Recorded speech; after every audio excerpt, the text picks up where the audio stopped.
Hello மக்களே, welcome to my YouTube channel.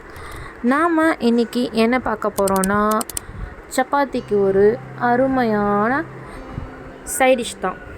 என்ன தெரியுமா? பன்னீர் பட்டர் மசாலா. என்னோடய ஃபேவரெட். பன்னீர் பாருங்கள் எவ்வளோ சாஃப்டாக வந்திருக்குன்ட்டு. வாங்க எப்படி செய்கிறதுன்னு பார்த்துருவோம். அதுக்கு ஃபஸ்ட்டு ஒரு கடாய் வச்சுக்கோங்க. அதில் பட்டர் போட்டுக்கோங்க, 1 டேபிள் ஸ்பூன். அது நல்லா மெல்ட் ஆனதுக்கப்புறம் ஒரு 4-5 பல் பூண்டு, கூடவே ஒரு துண்டு இஞ்சி, இதை நல்லா சேர்த்து வதக்கிக்கோங்க. இது வதங்கினதுக்கப்புறம் கூடவே ஒரு 3 ரெட் சில்லி போட்டுக்கோங்க.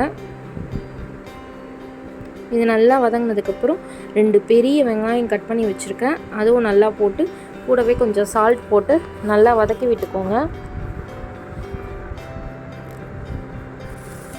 வெங்காயம் நல்லா இந்த மாதிரி வதங்கினதுக்கப்புறம் 3 பெரிய தக்காளி இந்த மாதிரி கட் பண்ணி வச்சுருக்கேன், அதையும் கூட ஆட் பண்ணிக்கோங்க. கூடவே 1 டேபிள் ஸ்பூன் போல் முந்திரி ஆட் பண்ணிக்கோங்க. அது நல்லா தக்காளி குழையிற வரைக்கும் வதக்கிட்டு அடுப்பை ஆஃப் பண்ணிவிடுங்க. இது கம்ப்ளீட்டாக ஆறுனதுக்கப்புறம் ஒரு மிக்ஸி ஜாரில் மாற்றி கொஞ்சம் கொஞ்சமாக தண்ணி ஊற்றி அரைச்சிட்டு வந்துடுங்க. இந்த மாதிரி ஸ்மூத்தாக அரைச்சிருக்கணும். இப்போ அதே கடாயில் 1 டேபிள் ஸ்பூன் பட்டர் போட்டு அது நல்லா மெல்ட் ஆகிற வரைக்கும் வெயிட் பண்ணுங்கள்.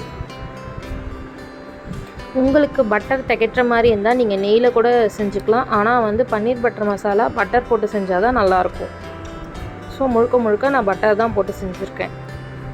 இப்போ அந்த அரைச்ச பேஸ்ட்டு இதிலே கொட்டி நல்லா கொஞ்சம் வதக்கி விட்டுக்கோங்க.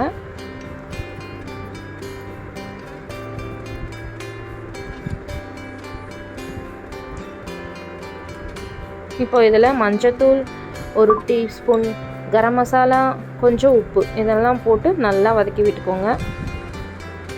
கூடவே அந்த மிக்ஸி ஜாரை வாஷ் பண்ணி கொஞ்சம் தண்ணி ஊற்றி வாஷ் பண்ணி இதில் ஊற்றிடுங்க.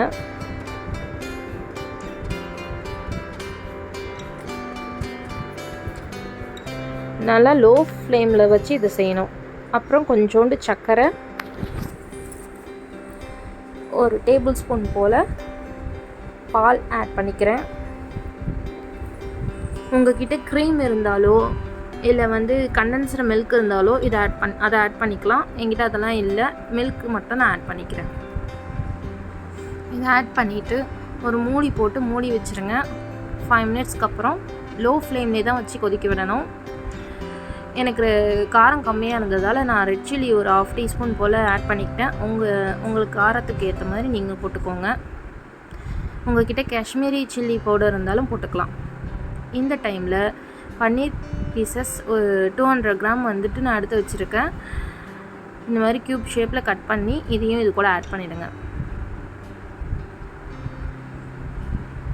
ஆட் பண்ணி நல்லா மிக்ஸ் பண்ணிவிட்டு, என்கிட்ட கசூரி மேத்தி இருக்குது, அதையும் கொஞ்சம் ஒரு 1/2 டீஸ்பூன் போல் எடுத்து நல்லா உள்ளங்கையில் வச்சு க்ரஷ் பண்ணிவிட்டு இந்த கிரேவியில் சேர்த்துக்கோங்க. இது ஒரு மூடி போட்டு ஒரு 5 மினிட்ஸ் வெந்துக்கிட்டு இருக்கட்டும். அதுக்குள்ளே நம்ம சப்பாத்தி தேய்ச்சி எடுத்துகிட்டு வந்துடலாம்.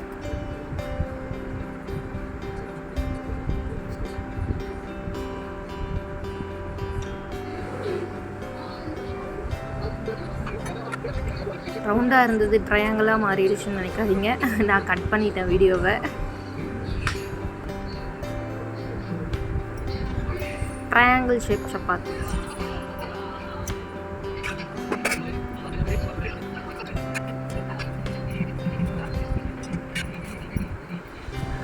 நம்ம சப்பாத்தி ரெடி ஆயிடுச்சு. வாங்க கிரேவி ரெடியாக இருக்கான்னு போய் பார்ப்போம். ஆஹா, கிரேவியும் ரெடி ஆயிடுச்சு. அவ்வளோதாங்க, பன்னீர் பட்டர் மசாலா ரெடி. லாஸ்ட்டாக கொத்தமல்லி போட்டு இறக்கிக்கோங்க. இந்த வீடியோ பிடிச்சிருந்தா லைக் பண்ணுங்கள், ஷேர் பண்ணுங்கள், சப்ஸ்கிரைப் பண்ணுங்கள். தேங்க்ஸ் ஃபார் வாட்சிங்.